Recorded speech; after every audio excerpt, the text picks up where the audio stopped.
Hello everyone, today we're going to be doing a video on the absolute essentials for reloading. The bare minimum of what you need.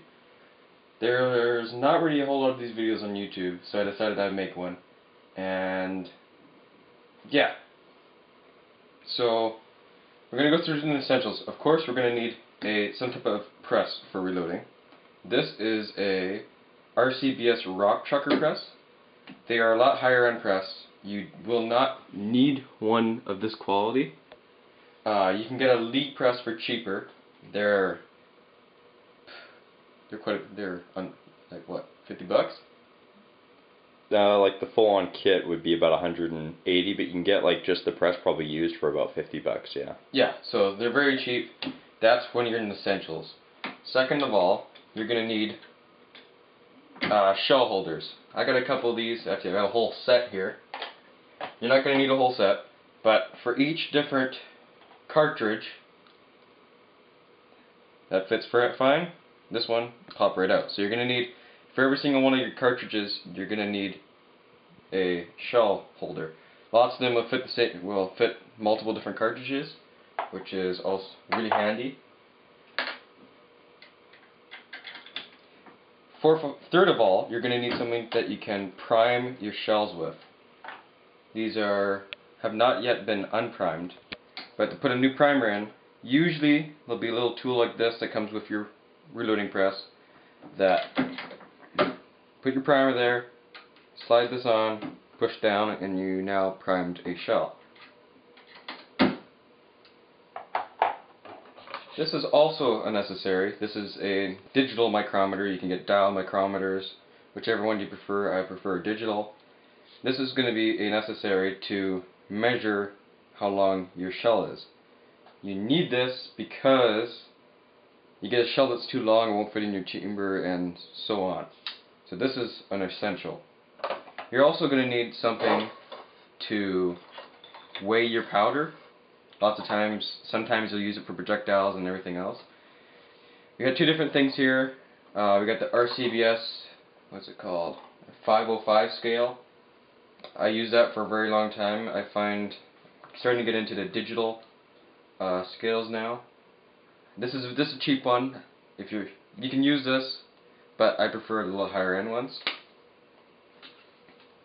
If you're being really cheap, some of the least scales you can get used for probably about $10. Yeah, and they're similar to this.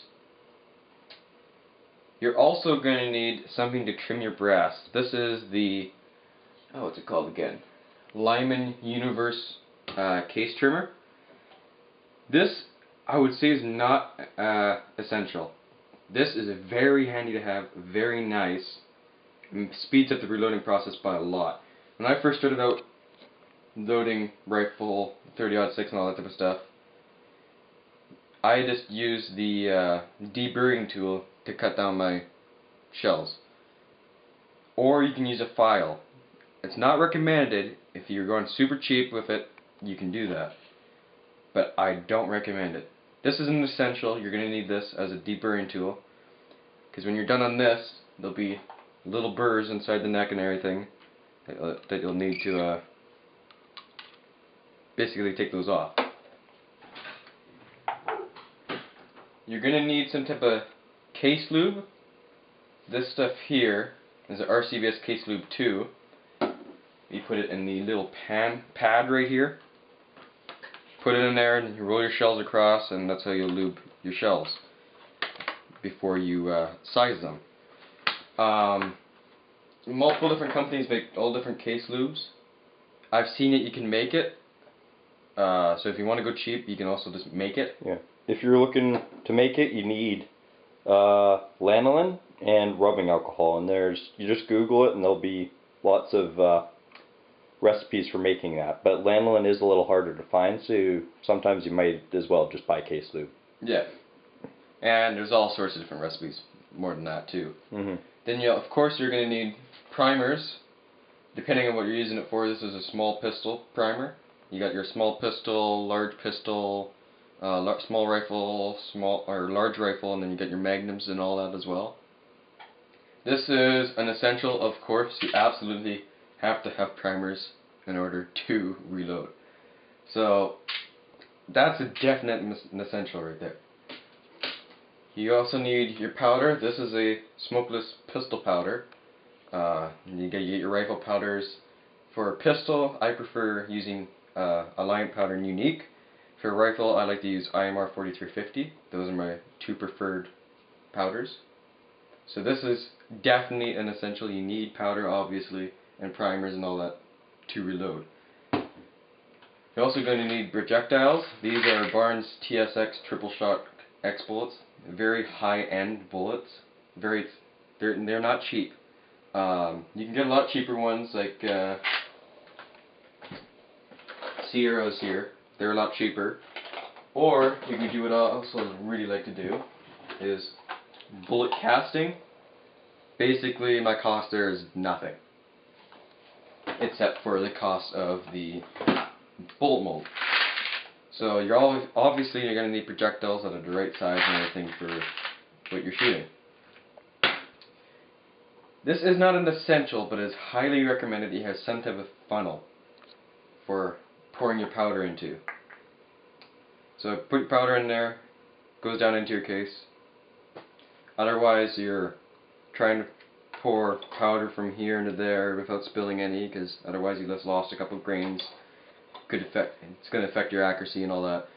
Highly recommend something like this. It doesn't have to be this exact one or anything, just some type of funnel.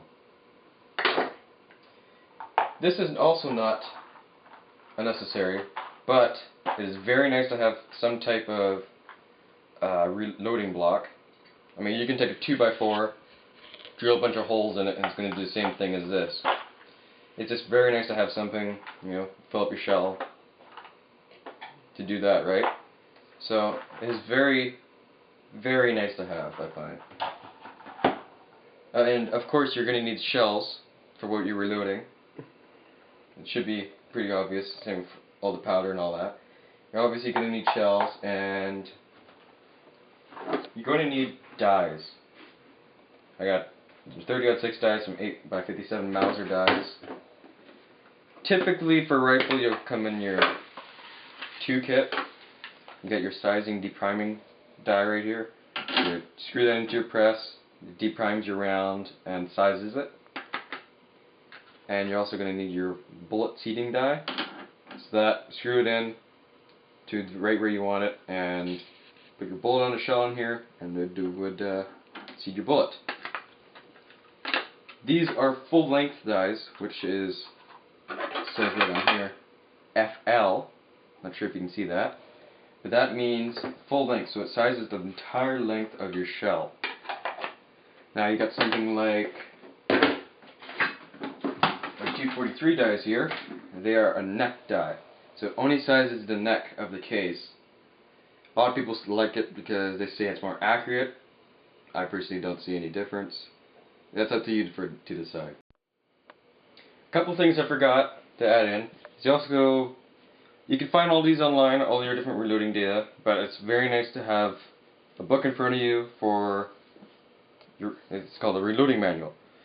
It's got all the different charges, like this is 7mm Remington Ultra Mag, different bullet weights, how many grains of powder, all different powders in here. Your different velocities from what they tested and all that, so this is very handy to have. There are multiple different books. You got the Lyman, there's Sierras, this is a Spear. So I highly recommend getting a reloading manual. At your gun shows, lots of times they're only a couple bucks. Lots of times you can order them online for not that much. Another thing I forgot to mention was for case trimming, you can get Lee, well, what are they called again? Lee case gauge is basically a little rod, and it has a little handle, and it has another piece for the rim of the shell. And then that fits into a screwdriver, and it's quite quick and they're quite cheap. I think they're about 13 bucks Canadian. They are caliber specific, but they are quite handy to have. Yes, and they just go into your drill gun. Zip zip, you're done. Mm-hmm. And they are much more affordable than buying one of those. Yeah, so you can get these used for 50 bucks or so. They are a little bit handier to have because well, it's universal. Any case that I have, Hmm. all one, right? Whereas those are for each specific caliber, you gotta have a different one. Which, if you're doing a lot of different shells, this can come in handy. If you're only planning on doing 1 or 2, or 3 or whatever, that should be fine. Hello everyone, I hope you learned something from my videos today. Have a nice day, and as always, hope you enjoyed.